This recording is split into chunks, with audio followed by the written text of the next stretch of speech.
Fala, gente boa. Bom, não chega a ser uma novidade, né? Uma coisa inédita, tá? Mas quando é coisa antiga, sempre vale a pena você mostrar, tá? Bom, o que que eu teria para mostrar para vocês, tá? Isso aqui é uma reprodução, tá? Da primeira página da edição piloto, né? Do jornal Colonization, né? O jornal Colonization, tá? A edição piloto dele foi lançada em 20, né? Foi publicada em 20 de dezembro de 1862, tá? A edição número 1 do jornal Colonization foi publicada em 3 de janeiro de 1863 e, infelizmente, ele deixou de circular em 1942, né? Para quem não sabe, o jornal Colonization foi um jornal que circulou durante 80 anos, né? Exceto dois breves períodos entre 1917, quando ele teve o nome de Atualidades, né? Atualidades com C mudo, e entre 41 e 42, quando ele mudou o nome para Correio Dona Francisca, né? Exceto esses dois períodos que eu acabei de citar, sempre foi publicado em alemão, né? Repetindo, mostrando de novo, né? Essa aqui é a reprodução da primeira edição do jornal Colonization, de 20 de dezembro de 1862, né? Bom, e tem mais uma outra gravura, né? Uma gravura até bem interessante, né? Só um instante, achei, né? Essa casa aqui, né, que aparece nessa gravura, casa que aparece ao centro, né? Essa casinha aqui que é do meio, tá, era justamente o local onde durante um certo tempo, né, a princípio foi impresso o Colonization, tá? Pasmem, esse local que vocês estão vendo, nesse local hoje, existe a Biblioteca Pública Rolf Colim, ali no coração, no centro, né, no coração de Joinville, né? Pasmem, repetindo, aqui hoje é a Biblioteca Pública, né? Onde aparecem essas casinhas que vocês estão vendo, né? Local, repetindo, local onde foi, a princípio, impresso o jornal Colonization, né? Bom, e quem era o cara, né? Eu encerrei o vídeo anterior dizendo que teve um cara, né, que ficou todo feliz, né? Que teve uma alegria semelhante àquele jogador do Vasco, cuja foto eu mostrei para vocês no encerramento do vídeo, né? E que cara seria esse, né? A pergunta inevitável, né? Que o mundo, ou melhor dizendo, está fazendo. Bom, esse cara era o Otto Kardec, né? Nada mais, nada menos do que o Otto Kardec, hoje nome de rua, né? Bom, o Otto Kardec, né? Isso é um vídeo que eu gravei há 2 semanas, né? Naquela ocasião eu gravei um vídeo, né? Contando a respeito do naufrágio de um navio veleiro chamado Francisca, né? A princípio, o jornal Colonization começaria a ser publicado no final de 1858.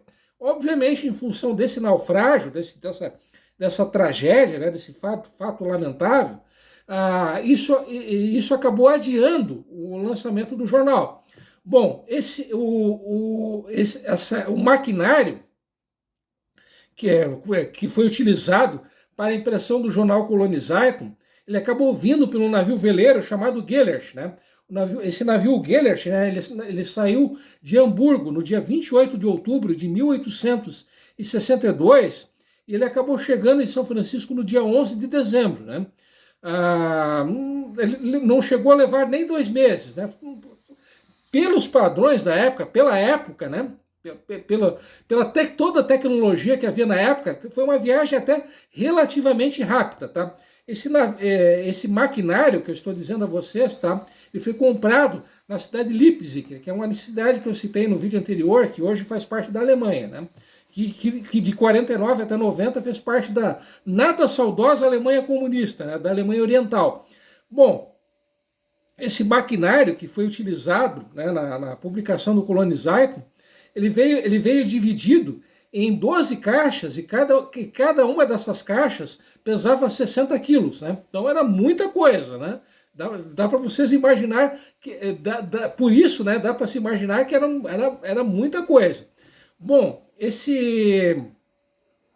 o responsável, né, pela impressão do jornal durante muitos anos, inclusive ele se tornou proprietário do próprio jornal, foi o Carl Wilhelm Ben. Né? A princípio, o nosso amigo Carlos, né, o Carlos tipógrafo, né, ele viveu na região da Ana Hamburgo, né, que equivale hoje à parte rural do bairro Vila Nova.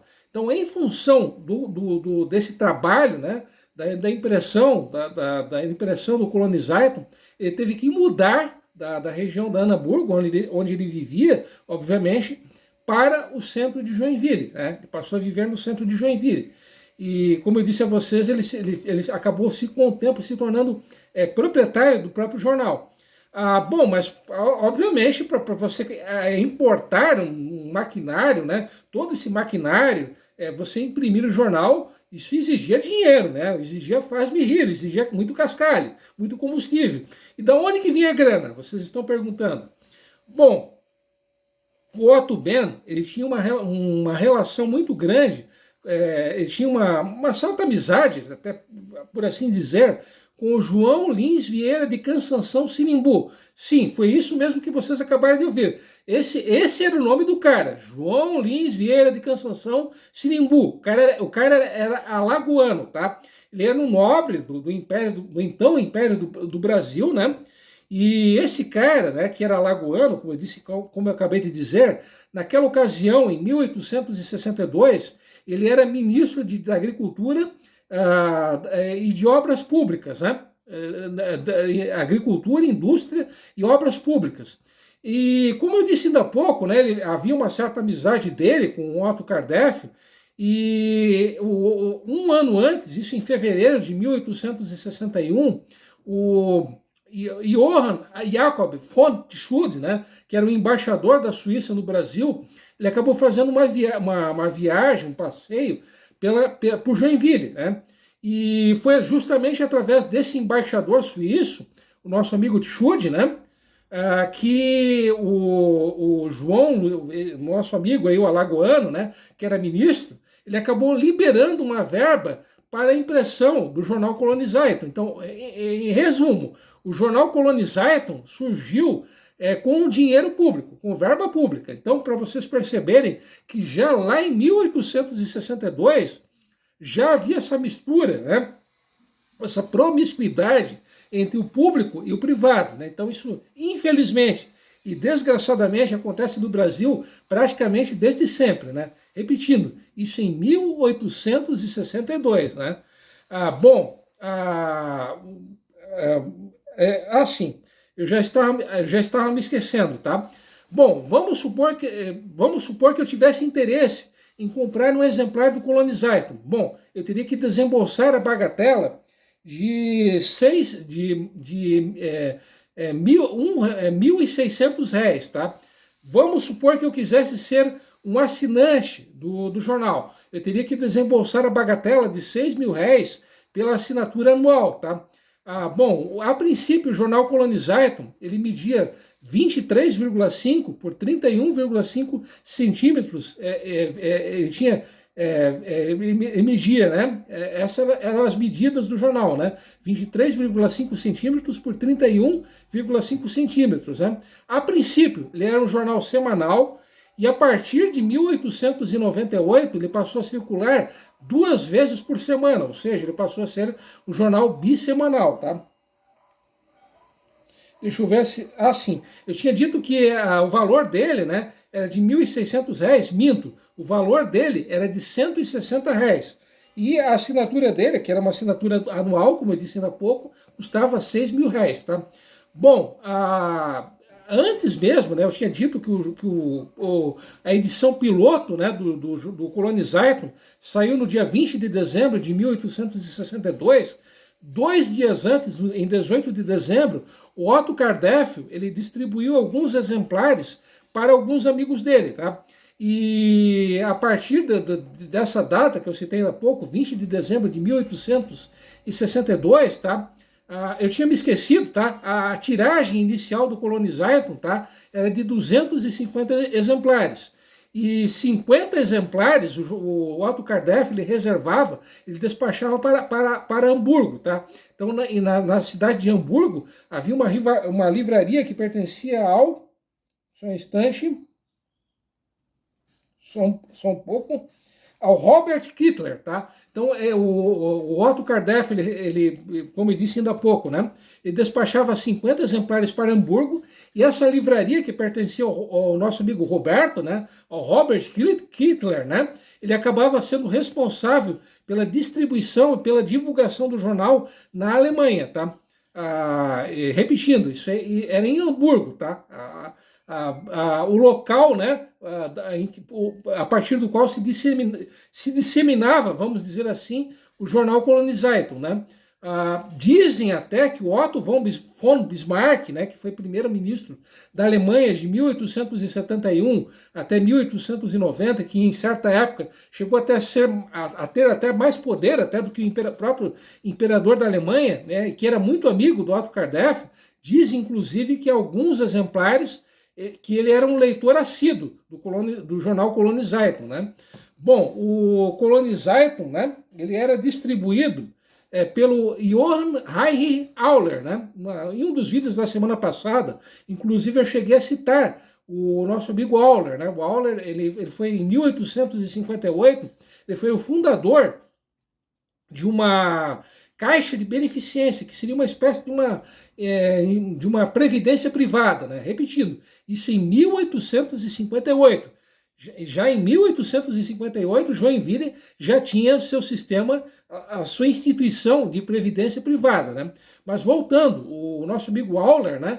Ele vivia, morava e trabalhava na Rua do Príncipe, que na época não tinha o nome de Rua do Príncipe, ainda era Zieglerstrasse, que significa Rua da Olaria, né?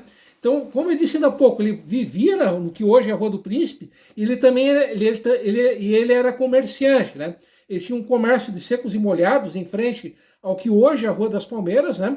E além desses comércios de secos e molhados, ele também tinha uma livraria e ao mesmo tempo uma papelaria, né? Então, de 1862 até 1871, ele acabou sendo o responsável pela distribuição do Kolonizeitung, né? Repetindo, Johann Heinrich Auler, né? Deixa eu ver se eu estou esquecendo mais alguma coisa. Bom, a princípio seria isso. Eu tinha dito, né, que no início do vídeo, que durante um certo tempo, né, a sede, né, do jornal foi essa casinha, né, aqui do meio, né, a casinha do meio. A princípio, né, a equipe, né, a equipe do Kolonizeitung, ela pagava um aluguel no valor de 120 mil reais, né, pelo aluguel dessa casinha aqui que vocês estão vendo, tá?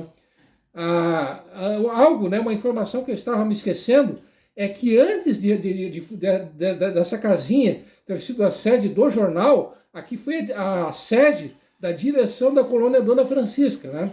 Então essa casinha ela pertencia à sociedade hamburguesa, né? A famosa empresa que loteou e colonizou Joinville. Deixa eu ver se eu estou esquecendo mais alguma coisa. Bom, a princípio seria isso, né? Então resumidamente foi assim que surgiu o jornal Kolonizeitung, né? Com dinheiro público, né? Despachado pelo então ministro da Agricultura, o João Lins Vieira de Cansanção Sinimbu, né? E funcionando de maneira bem modesta, né? Como eu acabei de mostrar para vocês. A última curiosidade, tá? É que esse navio que trouxe o maquinário pelo qual foi impresso o jornal Kolonizeitung, né? Que era o navio Gellert, né? Ele saiu de Hamburgo com 382 pessoas a bordo. Infelizmente, durante esse um mês e meio de viagem, né, 3 pessoas, todas elas crianças, acabaram indo a óbito, né, a bordo. Né. Não teve nenhum, praticamente todos eles eram do reino eram de países que mais tarde formariam a Alemanha, né, principalmente a Prússia. A maioria esmagadora dessas quase 400 pessoas eram procedentes da Prússia, né? Prússia que por incrível que pareça, a maior parte do que era a Prússia hoje pertence à Polônia, né? Obviamente com nomes poloneses, né? Dessas quase 400 pessoas, apenas 18 não eram, entre aspas, alemães, né? 15 dessas 18 pessoas eram suíças, tá? 2 eram austríacos e 1 era dinamarquês, tá? praticamente todos eles eram agricultores, eram pessoas bem pobres, pessoas bem modestas, né? E o único dele, entre aspas, que se tornou, teve uma certa relevância, né? De todos esses imigrantes que vieram pelo navio, né? Que trouxe o maquinário do Colonizaiton, o único que teve uma certa relevância foi o Jacob Weber, né? Jacob Miller.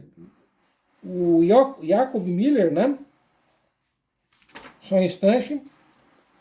O Jacob Miller, tá? Em 1862, ele tinha 25 anos de idade, tá? Ele era relojoeiro e ele emigrou com a esposa dele, que era 3 anos mais velha, que era a Ana, e junto com ele, tá?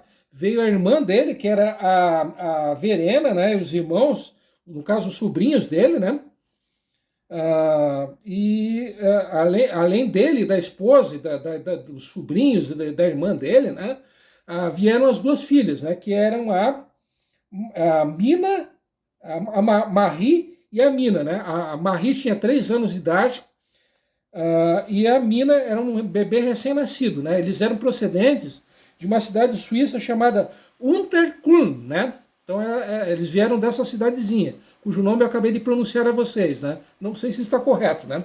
E como eu disse ainda há pouco, ele era relojoeiro. Inclusive, uma edição de 1866 do Colonizaiton publicou, né, trouxe um anúncio da relojaria do nosso amigo Miller, né, do Jacob Miller, né? Deixa eu conferir aqui, edição de 18 de agosto de 1866, né? Deixa eu ver se eu estou esquecendo mais alguma coisa. Bom, a princípio seria isso, tá? Deixa eu ver se eu estou esquecendo. Sim, uma última informação, tá? Em 1862, a população de Joinville, tá? Era de 3.675 pessoas, tá? Só a título de comparação, a população que Joinville tinha lá há mais de 160 anos atrás seria equivalente à população hoje de Horizontina. Horizontina é uma cidadezinha próxima de Chapecó, tá? A população de Horizontina é de 3.653 pessoas, né? Entre os 295 municípios. Horizontina não, Chavantina, tá? É o nome da cidade. Essa cidade de Chavantina, entre os 295 municípios de Santa Catarina, aparece na posição de número 222. Então é uma cidade pequena, muito pequena mesmo, né? Com a população inferior a de vários bairros de Joinville, né? Então a população de Joinville em 1862, repetindo, seria mais ou menos equivalente à população de Chavantina, que é essa cidadezinha próxima lá de Chapecó, né? Então, vou ficando por aqui, até porque o vídeo já está um saco, já está chato pra caramba, né? A semana que vem, como sempre, eu trarei mais informações, né? Mais um cardápio histórico para vocês degustarem, né? E mais uma vez, obrigado pela atenção, pelo carinho e tudo mais, né? E como sempre, tradicionalmente, fui!